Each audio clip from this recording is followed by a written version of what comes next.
Hello everyone, today our topic is otitis media. Let's start with the definition.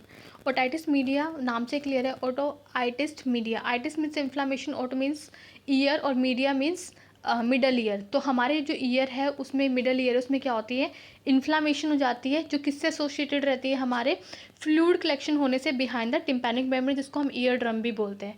और ये किस वजह से, या तो बैक्टीरियल इन्फेक्शन या फिर वायरल इन्फेक्शन की वजह से कोज होता है हमारा ओटाइटिस मीडिया. अब हम देखते हैं इटियोलॉजिकल फैक्टर. तो इटियोलॉजिकल फैक्टर में सबसे पहले आते हैं इन्फेक्शियस एजेंट. तो सम बैक्टीरियाज हो सकते हैं, वायरसेस हो सकते हैं, ठीक है, ये सब रिस्पॉन्सिबल हो सकते हैं कोज होने के लिए ओटाइटिस मीडिया. बाकी हो सकता है अपर रेस्पिरेटरी ट्रैक इन्फेक्शन, ठीक है, ये भी कोज कर सकता है. ईस्ट्रेशन ट्यूब्स डिफॉर्मिटी, ब्लॉकेज हो गया कोई उसमें जिसकी वजह से ड्रेन आउट और वेंटिलेशन नहीं हो पा रहा है मिड ईयर में, तो ये भी कोज कर सकता है. बाकी हमारा एज फैक्टर होता है. एज में क्या होता है कि जो हमारे जनरली ये जो चिल्ड्रंस होते हैं या इन्फेंट होते हैं उन्हीं को ज़्यादा अफेक्ट करता है, क्योंकि उसमें क्या होता है, जो इन्फेंट्स होते हैं उनकी जो ईस्ट्रेशन ट्यूब है वो नैरो होती है, तो इस वजह से क्या, और उनका इम्यून सिस्टम वीक होता है, तो इसलिए इनको ओटाइटिस मीडिया होने के चांसेस होते हैं. नेक्स्ट होता है एलर्जीज. अगर पर्सन को जो है नेजल या फिर रेस्पिरेटरी एलर्जीज है तो वो भी क्या कॉज कर सकती है, इन्फ्लामेशन और ब्लॉकेज कॉज कर सकती है हमारे ईस्ट्रेशन ट्यूब में. बाकी हमारा इन्वायरमेंट फैक्टर हो सकते हैं, जैसे कि जो पर्सन है वो सेकंड हैंड स्मोकर के एक्सपोजर में आ रहा है, बॉटल फीड करा रहे हैं बेबी को लाइंग डाउन लिटा करके, या फिर क्या हो रहा है, पुअर हाइजीन है, या फिर डे केयर अटेंशन है, मतलब कि जो इंक्रीज़ है, मतलब जो इन्फेक्शंस रिस्क है उसकी तरफ जो है पर्सन ज़्यादा उसके कॉन्टैक्ट में है. बाकी आते हैं हमारे types of infection, types of otitis media. तो सबसे पहले आता है acute otitis media. Acute otitis media क्या होता है, ये सडन ऑनसेट होता है. इसमें क्या होता है कि लेस देन 3 मंथ तक रहता है, और इसमें क्या होता है, इन्फ्लामेशन हो जाती है हमारे मिडल ईयर की, और साथ ही साथ वहाँ पे फ्लूइड एक्युमुलेट हो जाता है, ठीक है. ये क्या होता है, जनरली हमारे चिल्ड्रंस छोटे बच्चों में देखने को मिलता है, और इसमें हमारी जो ईस्ट्रेशन ट्यूब है वो भी नैरो हो जाती है इसमें.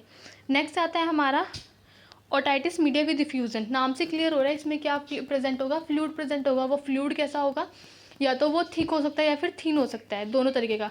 पर क्या प्रेजेंट होगा, फ्लूइड बिहाइंड द हमारे टिम्पैनिक मेम्ब्रेन. मतलब कि ये क्या है, इसमें हमारी इन्फ्लामेशन भी रहेगी मिड ईयर में, साथ साथ फ्लूइड भी प्रेजेंट होगा. वो फ्लूइड कैसा हो गया, प्यूरिलेंट फ्लूइड होगा. नेक्स्ट आता है हमारा chronic otitis media with diffusion. जो हमारा एक्यूट ओटाइटिस मीडिया है वही किस में कन्वर्ट हो जाता है, हमारे क्रॉनिक ओटाइटिस मीडिया में. कैसे, जब वो क्या होता है अनट्रीट छोड़ दिया जाता है और रिपीटेड एपिसोड्स हो रहे होते हैं हमारे एक्यूट ओटाइटिस मीडिया के, तो वो कन्वर्ट हो जाता है हमारे क्रॉनिक में. तो इसमें क्या होता है, persistent presence of a fluid in a middle ear, ठीक है, परसिस्टेंट प्रेजेंट होता है फ्लूइड हमारे मिडल ईयर में, जो कि मोर देन 3 मंथ से होता है. और जब ये एक्यूट इन्फेक्शन होता है तो उस टाइम पे कोई साइन एंड सिम्टम्स भी शो नहीं करता है, तो इसको हम बोलते हैं ओटाइटिस मीडिया. एक और otitis, chronic otitis media with diffusion. जो हमारा ओटाइटिस मीडिया विद डिफ्यूजन है, इसमें क्या होता है, एक और चीज़ कि इसमें ना मेन जो साइन एंड सिम्टम्स होता है, बाकी पेन नहीं होता, फीवर नहीं आता पर्सन को, इसका जो मेन साइन एंड सिम्टम्स होता है वो होता है हमारा हियरिंग लॉस, ठीक है, और इसमें होते हैं कंडक्टिव हियरिंग लॉस.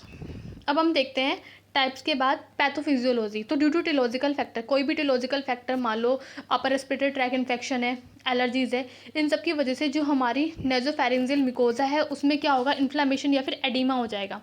अब इसकी वजह से क्या होगा, जो हमारे ईस्ट्रेशन ट्यूब है उसमें ऑब्स्ट्रक्शन हो जाएगा, जिसकी वजह से इम्पेयर हो जाएगा हमारा ड्रेन हाउस, अच्छे से नहीं हो पाएगा, और वेंटिलेशन नहीं हो पाएगा हमारे मिडल ईयर का, ठीक है. अब ये नहीं हो रहा तो क्या होगा, नेगेटिव प्रेशर डेवलप होगा हमारे मिडल ईयर में, क्योंकि जो प्रेशर है वो ड्रेन आउट नहीं हो रहा है, वेंटिलेशन अच्छे से नहीं हो रहा है, तो नेगेटिव प्रेशर इंक्रीज होगा, तो क्या होगा, जो फ्लूइड है वो वहाँ पर एक्युमुलेट हो जाएगा हमारे मिडल ईयर में, ठीक है. फिर क्या होगा, वहाँ पे बैक्टीरिया फिर वायरल इन्वेजन होगा, जिसकी वजह से क्या होगा, इन्फेक्शन हो जाएगा हमारे मिडल ईयर में, जिसको हम ओटाइटिस मीडिया बोलते हैं. और हमारे साथ ही साथ अगर ये और क्रिटिकल गए तो हमारे टिम्पैनिक मेम्ब्रेन को इन्फ्लामेशन कर सकता है, ऑसिकल्स को भी इन्फ्लामेशन कर सकता है. बाकी ये कुछ साइन एंड सिम्टम्स शो कर, जैसे pain, fever, hearing loss, irritations, ठीक है. तो ये थी हमारी पैथोफिजियोलॉजी. अब हम देखते हैं sign and symptoms. Sign and symptoms में सबसे पहले आता है ओटाल्जिया, मतलब कि ईयर पेन. सेकंड आता है हमारा hearing loss, fever, irritability, ear discharge, और फीलिंग ऑफ फुलनेस और प्रेशर इन ईयर, टर्निंग या फिर pulling at the ear, difficulty sleeping, loss of balance और डिजीनेस या फिर पुअर फीडिंग। ठीक है, ये सारे के सारे साइन एंड सिम्टम्स हो गए। अब हम देखते हैं इसकी डायग्नोस्टिक इवैल्यूएशन। तो डायग्नोस्टिक इवैल्यूएशन में सबसे पहले हम क्या करते हैं, हिस्ट्री कलेक्शन करते हैं। मतलब कोई शार्प ऑब्जेक्ट तो नहीं गया था, कोई परसिस्टेंट बावर इन्फेक्शन तो नहीं हो रहा है, अपर रेस्पिरेटरी ट्रैक इन्फेक्शन तो नहीं हो रहा, किसी से एलर्जी तो नहीं है, ये सारी चीज़ें हिस्ट्री लेते हैं। फिर हम फिजिकल एग्जामिनेशन करते हैं। ठीक है, उसमें हम क्या करते हैं, ओटाइटिस, फिर हम पहले करते हैं ओटोस्कोपिक एग्जामिनेशन। ओटोस्कोपिक एग्जामिनेशन से हम क्या करते हैं, जो ऑडिटरी कैनाल और टिम्पैनिक मेम्ब्रेन है उसको एग्जामिन करते हैं कि उसमें कोई ब्लॉकेज या इन्फेक्शन तो नहीं है।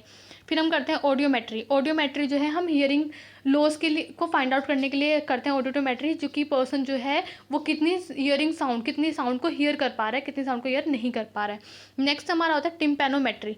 टिम्पैनोमेट्री जो है इसे हम क्या करते हैं, ये हम मिडल ईयर के साथ साथ हम इसमें ईयर ड्रम यानी कि जो हमारे टिम्पैनिक मेम्ब्रेन है उसको एग्जामिन करते हैं, उसको चेक करते हैं। अब हम देखते हैं मैनेजमेंट। तो सबसे पहले मैनेजमेंट में हमारा आता है मेडिकल मैनेजमेंट। मेडिकल मैनेजमेंट में क्या आता है हमारा, according to the symptomatic management देते हैं। तो एनाल्जेसिक या फिर पायरेटिक देंगे पेन के और फीवर के लिए, एंटीबायोटिक देंगे अगर क्या है बैक्टीरियल इन्फेक्शन है, और एंटी हिस्टामिन देंगे जो हमारे नेजल कंस्ट्रिक्शन हो कंजेशन हो रखा है या फिर क्या हो रखा है स्टिशन ट्यूब डिसफंक्शन हो रखा है, तो उसके लिए। बाकी अब हम देखते हैं सर्जिकल मैनेजमेंट। सर्जिकल मैनेजमेंट में हमारा आता है मारिंगोटॉमी। इसमें क्या होता है, जो हमारे टिम्पैनिक मेम्ब्रेन है उसको हम क्या करते हैं, उसमें एक इंसिजन लगाते हैं। इंसिजन लगाने के बाद हमारा जो मिडल ईयर में जो फ्लूइड एक्युमुलेट हो गया उसको क्या करते हैं, ड्रेन आउट करते हैं। ठीक है, नेक्स्ट आता है हमारा टिम्पैनोस्टमी ट्यूब। इसमें हम क्या करते हैं, रिकरेंट ओटाइटिस मीडिया में हम इसे यूज़ करते हैं ताकि जो है हमारे जो मिडल ईयर है उसमें वेंटिलेशन बन सके। नेक्स्ट हमारा आता है एडिनोडेक्टोमी या फिर टॉन्सिलेक्टोमी। इसमें क्या होता है, अगर हमारे एडिनो या फिर टॉन्सिल्स क्या है इनलार्ज हो चुके हैं, जो कि इन्फेक्शन क्रॉनिक इन्फेक्शन कोज कर सकते हैं, कंट्रीब्यूट कर सकते हैं, तो हम उनको क्या करते हैं, रिमूव करते हैं। बाकी हमारा आता है नर्सिंग मैनेजमेंट। नर्सिंग मैनेजमेंट जो भी मेडिसिन है वो जो प्रिस्क्रिप्शन दे रखा है वो करेंगे। मॉनिटर करेंगे टेम्परेचर और डिस्चार्ज को। पेशेंट को जो है वार्म कंप्रेशन देंगे ताकि उसे पेन से रिलीफ मिल सके। एजुकेट करेंगे पेशेंट को और केयर गिवर को कि वो एंटीबायोटिक जो थेरेपीज है उसको कंप्लीट करे।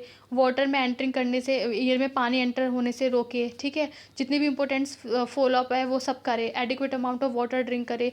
ईयर हाइजीन मेंटेन करे, उसमें कोई शार्प ऑब्जेक्ट ना डाले। नाउ ये था हमारा otitis media. Thank you for watching. Please share and subscribe my channel.